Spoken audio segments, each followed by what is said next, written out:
हम लोग की तरफ से राहुल गांधी को मोस्ट वेलकम है, उसका हार्दिक स्वागत करते हैं हम लोग।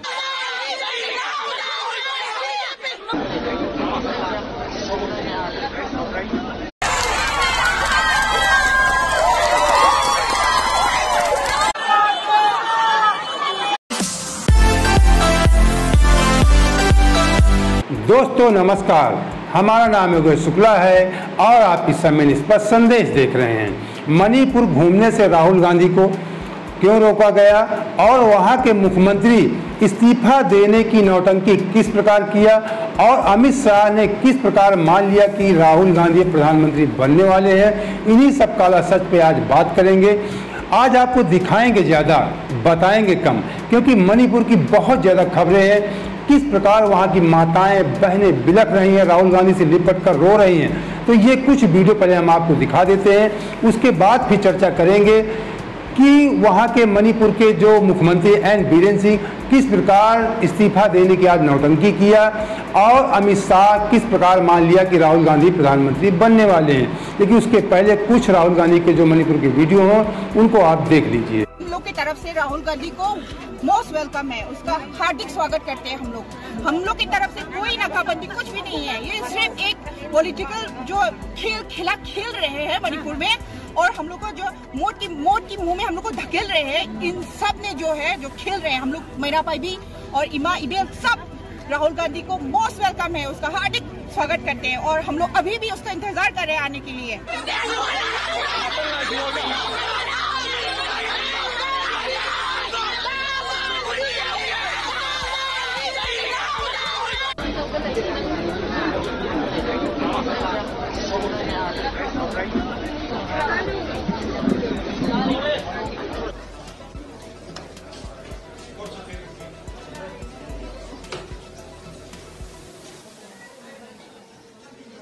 I came here because I wanted to share the pain of the people of Manipur. It is a horrible tragedy that has taken place, very extremely sad and painful for all the people of Manipur and all the people of India as well. I went to the camps, met people from all communities. One of the things I would say to the government is that the basic amenities in the camps, they need to be improved. Food needs to be improved. Medicines need to be supplied. And I would appeal to everybody in Manipur. Manipur को शांति की ज़रूरत है, हिंसा से कुछ नहीं होने वाला है। मैं यहाँ हाजिर हूँ, जो भी मैं कर सकता हूँ, जो भी मदद मैं कर सकता हूँ शांति के लिए, मैं करने के लिए तैयार हूँ।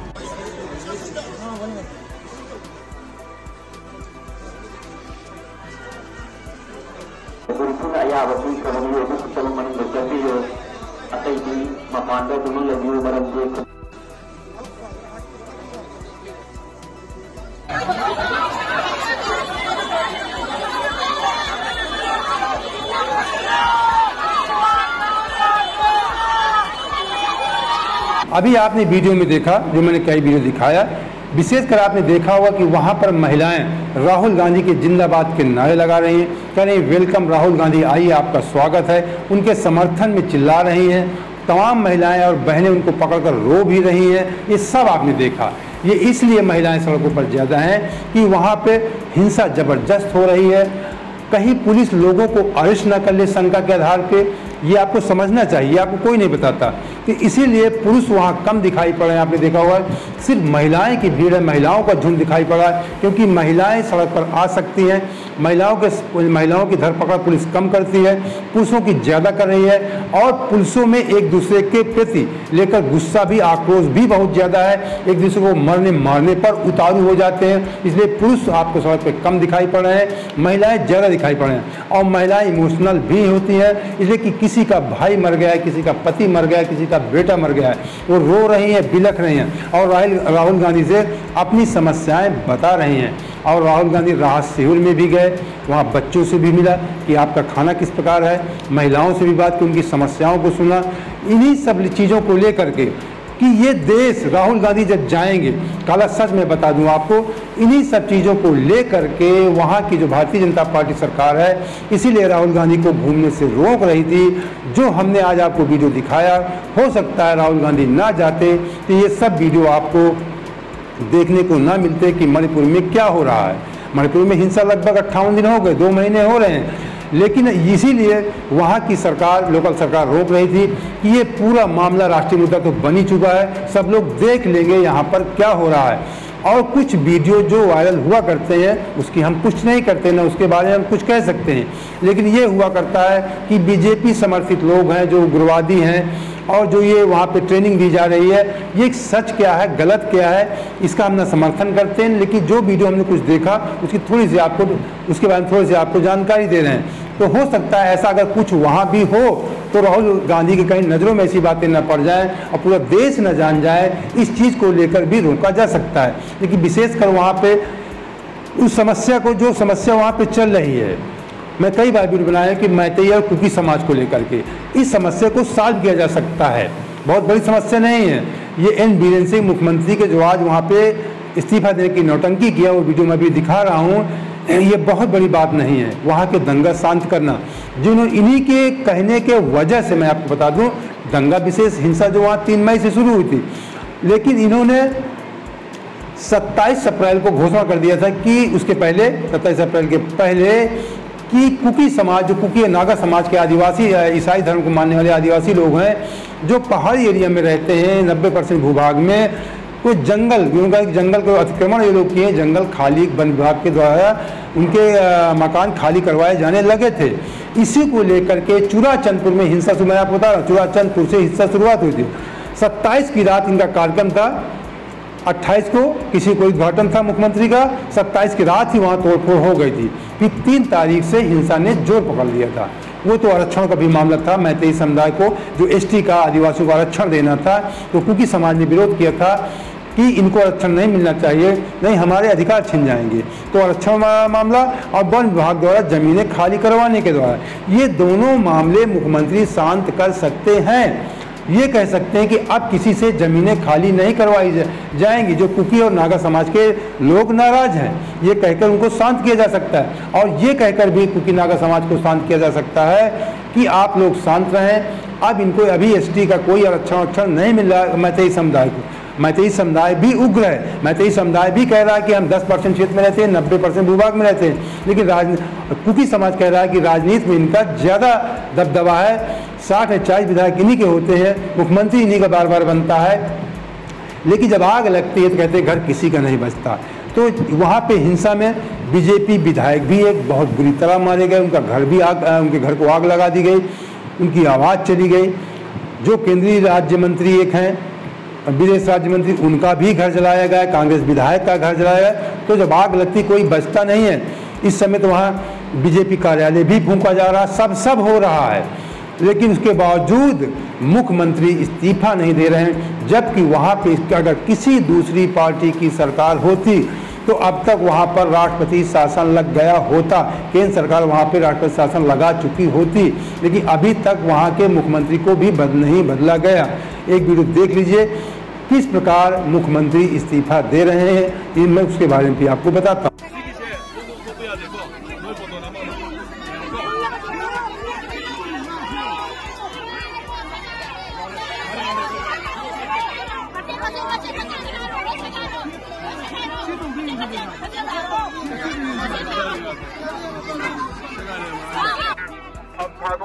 Honorable Chief Minister resign tawgi chi ase akoi imalat tagi ani na segai bi khre aduna mayam puna mona shanti porona laba koi mayam puna mona milase na aisa isu आपने देखा कि मणिपुर के मुख्यमंत्री के द्वारा किस प्रकार इस्तीफा देने की नौटंकी की गई। पहले कहा गया कि दूसरी मीटिंग 3 बजे वो राजभवन जाएंगे, राज्यपाल से मिलेंगे, इस्तीफा दे सकते हैं। फिर ये खबर फैलाई गई कि मणिपुर के कोने कोने से लोग आ रहे हैं, उनके समर्थक दबाव बना रहे हैं कि आप इस्तीफा मत दीजिए। फिर भीड़ बुलवाई गई, भीड़ में इस्तीफा दिखाया गया कि ये एन बीरेन सिंह इस्तीफा देने जा रहे हैं, जिसको भीड़ ने उनसे छीन कर फाड़ कर फेंक दिया। समर्थक सभी को, कितना भी कोई बुरा इंसान हो, समर्थक सभी के होते हैं। तो वही हाल वहाँ हुआ, इस्तीफा फाड़ कर फेंक दिया गया। एन बीरेन सिंह ने इस्तीफा, जो अभी तक जानकारी मेरे वीडियो बनाया था, जानकारी उपलब्ध है कि इस्तीफा नहीं दिया है। अब इसके आगे देते हैं कि नहीं देते हैं वो जानकारी अगली वीडियो में फिर हम आपको जानकारी देंगे। अब बात कर लेते हैं कि गृह मंत्री अमित शाह ने किस प्रकार मान लिया कि राहुल गांधी प्रधानमंत्री बनने वाले हैं। पहले मैं आपको वीडियो दिखाता हूं, उसके बाद इस पर आपको मैं समीक्षा करता हूं कि किस प्रकार अमित शाह ने माना। मुझे बताओ 24 में राहुल बाबा और मोदी जी कौन प्रधानमंत्री बनेगा? अरे जोर से बोलो, कौन प्रधानमंत्री बनेगा? बिहार की जनता को तय करना कि 20 बार फेल लॉन्चिंग करने वाले राहुल बाबा चाहिए या नरेंद्र मोदी जी चाहिए। मुझे बताओ, 20 बार फेल लॉन्चिंग करने वाले राहुल बाबा चाहिए या नरेंद्र मोदी जी चाहिए? जोर से बोलो, कौन प्रधानमंत्री बनेगा?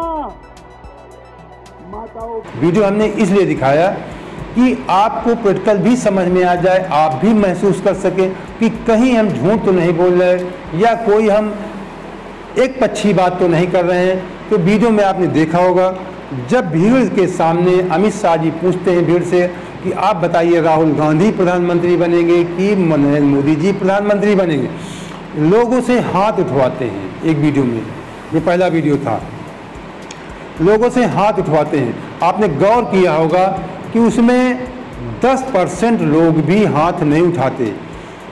पूरी भीड़ में 10% में 5% लोग भी हाथ नहीं उठाते कि मोदी जी प्रधानमंत्री, कहते हो हाथ उठाओ मोदी जी प्रधानमंत्री बनेंगे, अमित शाह जी कह रहे हैं।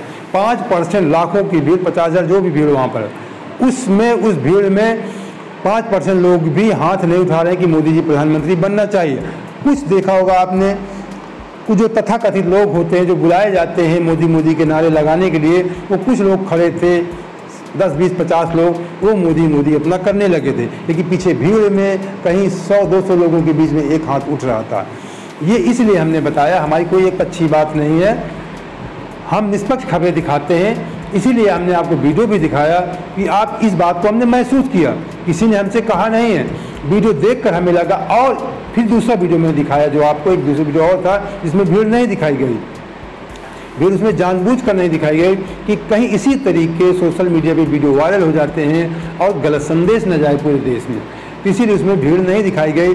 और हर सभा में ये पूछना कि राहुल बाबा प्रधानमंत्री बनेंगे कि मोदी जी प्रधानमंत्री बनेंगे, ये कहीं ना कहीं अमित शाह को डर सताने लगा है कि लोग राहुल गांधी को चाहने लगे हैं, इसीलिए जनता से हाथ बिठवाते हैं। पीएम जी, आप एक बात बताइए, अगर आपके यहाँ पे अगर गुजरात में कभी कुछ हुआ होता, आप उसी दिन ना पहुँच जाते? पहला चीज़ ये। दूसरा चीज़, जब उड़ीसा का जो ट्रेन अटैक्स हुआ, ट्रेन डिरेलमेंट हुआ था, उसमें आप नेक्स्ट दिन रात को ही पहुंच गए। तो मणिपुर में 50 दिन आप किस बात का वेट कर रहे हैं, मुझे ये समझ में नहीं आया। और आपका यूएस जाना ज़्यादा इंपॉर्टेंट था या फिर आपके खुद के कंट्री में जो ये प्रॉब्लम चल रहा है वो हैंडल करना आपका ज़्यादा इंपॉर्टेंट है? आप खुद सोचिए, आपको वहाँ पे यूएस में आपको हेट मिलेगा, because of this human rights की तरफ से आपको हेट मिलेगा। आप यहाँ पे आओगे, अब नाउ इमेजिन कि अगर आप इम्फाल के बारे में अगर आप 50 दिन 60 दिन के बाद अगर आप कुछ बोलते हो, उसका इफेक्ट होगा नहीं होगा, आप खुद सोचिए।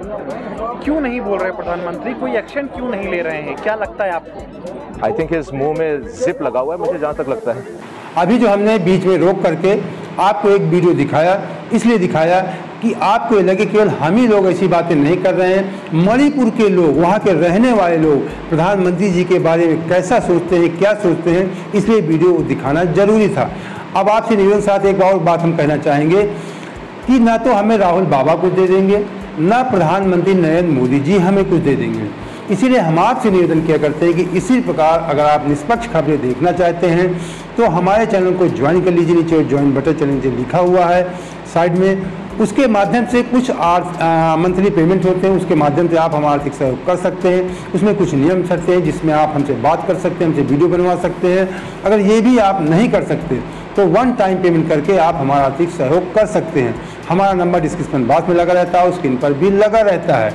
हम कोई आपसे बहुत बड़ा आर्थिक सहयोग नहीं मांग रहे हैं कि 1,50,000 10-20,000 मांग रहे हैं। 150 रुपये से ले करके इससे ऊपर कुछ भी आप हमारा आर्थिक सहयोग कर सकते हैं। आप जानते हैं इस बात को कि बगैर आर्थिक सहयोग के हम चल भी नहीं सकते, और निष्पक्ष मीडिया दिखाना कितना कठिन कार्य है। अगर ये कुछ भी आप नहीं कर सकते तो कम से कम हमारे चैनल को सब्सक्राइब तो कर ही सकते हैं, वीडियो को लाइक करके दोस्तों को शेयर भी कर सकते हैं। जय हिंद, जय भारत।